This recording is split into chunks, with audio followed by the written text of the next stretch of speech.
My name is Jayro Sandoval, and I'm a Long Beach native. I've lived here all my life.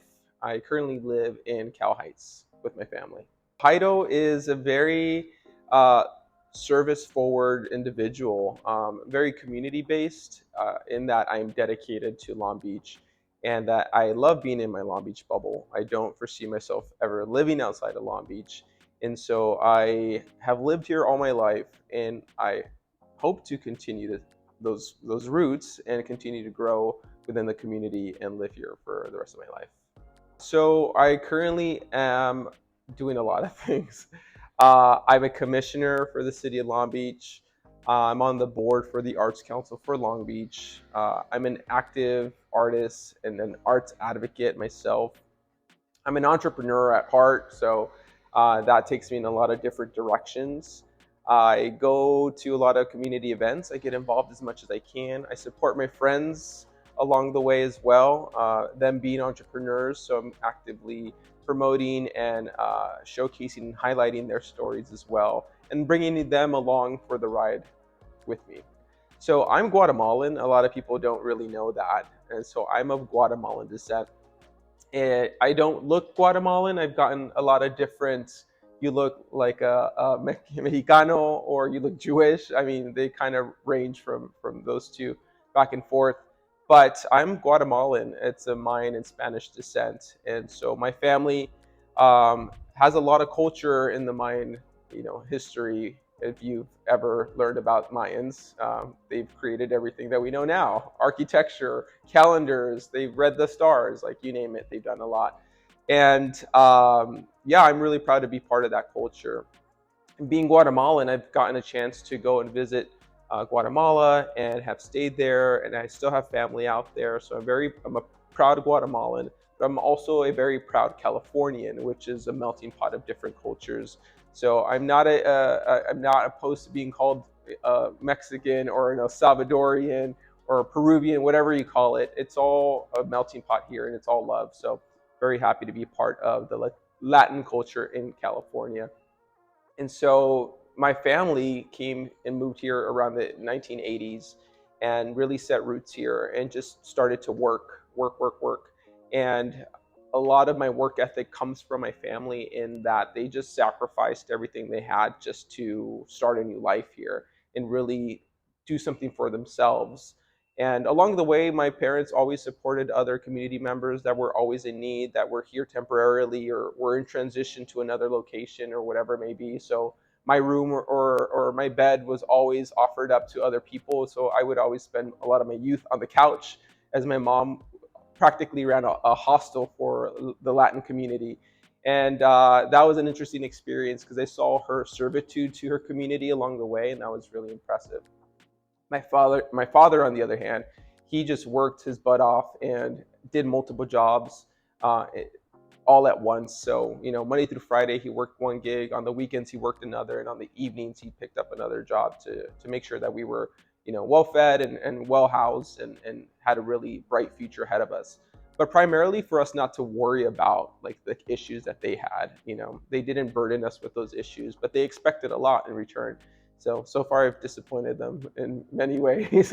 But no, I sit here and they're very proud of who I am today, as well as the family that I've created around that, and friends, of course. Just seeing the Latino or the Latin community grow as a whole. It's really expanded. You didn't find little pockets of communities. Maybe you found them at a church, or maybe you found them at a gathering or a family party where you would kind of associate with other Latin cultures. But there weren't hubs, there weren't museums dedicated to Latin culture. There weren't facilities in which you can go and celebrate your culture. So I think over time I've just enjoyed that more and more. That makes me even prouder, to be a Latin individual. And so we are seeing that exponential growth all over the U.S., right? Especially here in California. I can't speak for the rest of the U.S. Every country, every city, every you know town is going to be different. But I can speak to my experience here in California. Um, if I recall, there's like 68 million Latin individuals in the U.S. and 40% of them are in California. So we're almost all practically here, and you find such diversity here in California. So my experience growing up here in California has been great. I can find my community. I can find other people like me. We can grow together. We can share different foods or the same foods. For example, in LA, there's a Guatemalan street food market that's happening over the summer. You know, there are a variety of different street food markets around the city. And so those cultures continue to grow and expand, and we learn more about each other. And in my role as well, I'm having to connect with a lot of Latino communities across the cities to engage with them and learn about them as I move through the cities through my work. So, you know, Los Angeles has a big Latin influence on culture and food, especially. I really love growing up in LA, Long Beach especially, right? I'm from Long Beach. Long Beach, the population in Long Beach, 50% of them are Latino based. So again, our community rose deep in numbers, especially here in Long Beach. And so there's no shortage of resources. There's no shortage of community. And that's what I love about growing up in California. Rebel. No, just kidding. I recommend any young Latine or Latino or Latina, any individual growing up in the Latin community to follow your education and pursue your dreams. I know pursuing your dreams is such a vague term, and everyone's used it before. Dream big, and that's like the LA dream, right? Or the US dream. But at the end of the day, is find your community and get involved, be a part of your community. And once once you understand who your community is, you'll be able to represent them in the best possible way as you grow in your career, as you grow in personal development, as you grow as an individual. You'll bring them along, even if you don't want to, because you are a Latin person and you're always going to represent the Latin community as you into death. And so find your people, find your community, get involved, and of course follow your education, follow your dreams, do all the things, but like really tap in, really understand who they are and who you are along the way. It means respect.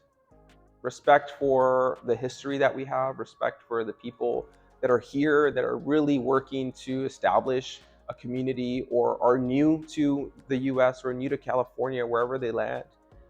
And it's respect. It's, you know, everyone's here to create a path for themselves, for their families, you're carving out, whether you're carving out your future or you're bringing someone along to in support.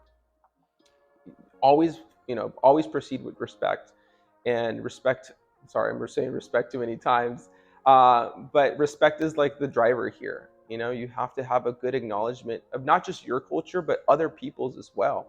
And we can't evolve as a human or as a city or even as a population if we don't have respect for one another. That's a hard one. Okay, so I'm gonna try here. I'm gonna just name off a few, not in the particular order because my mother would get mad. But one of my favorite Latino dishes is plantains and beans, like straight up. I do love pupusas. You know, they're somewhat Guatemalan regional, but they're more so southern, even so. But I love yuca. You know, you fried yuca. You know, that's an even southern American dish.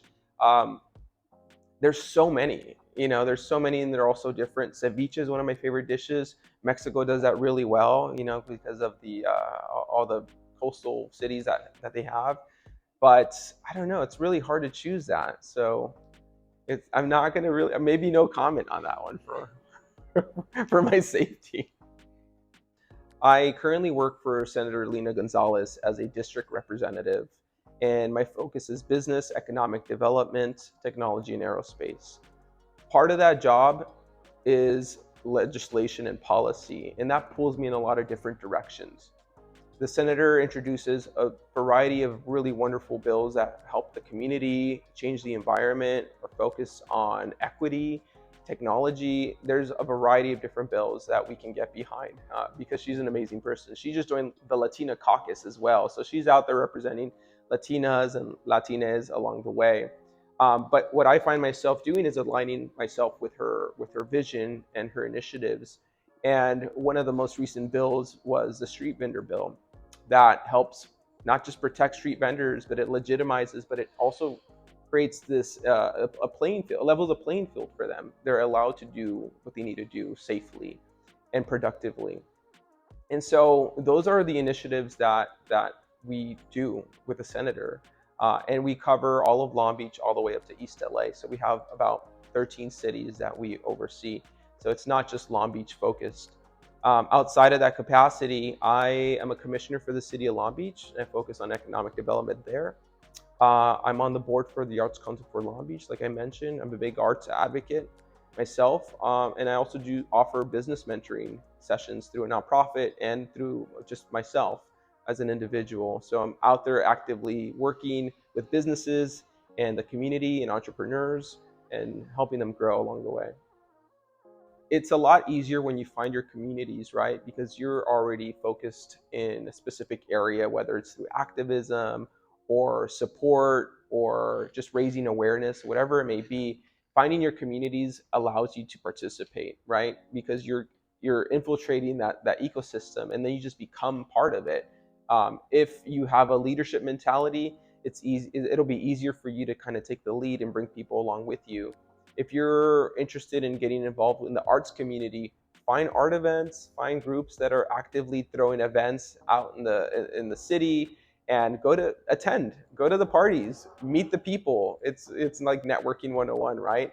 But for example, Brian Trimble, one of my mentors, really is how I look at him, is I let him know that I wanted to do what he did, and he was the board president at the time. And so I spoke it out into existence. And so it's, you got to manifest the things that you want. And Brian Trimble, knowing who I was and receiving that energy in return, he advocated for me on that other end. So having people that are supportive, but also understand what your needs are. You have to speak out your wants and needs. Otherwise, it just won't happen. A giant party. What does Latin Heritage Month mean to me? It's a celebration of so many cultures and so many diverse people, but also the hard work that it takes for them to proudly call themselves Latin, right? Latin individuals from all walks of life have such a struggle, and have such a diverse background in how they set roots here, right? California or the United States hasn't been friendly to them in the past. And so it's been a really tough fight getting to where we are today.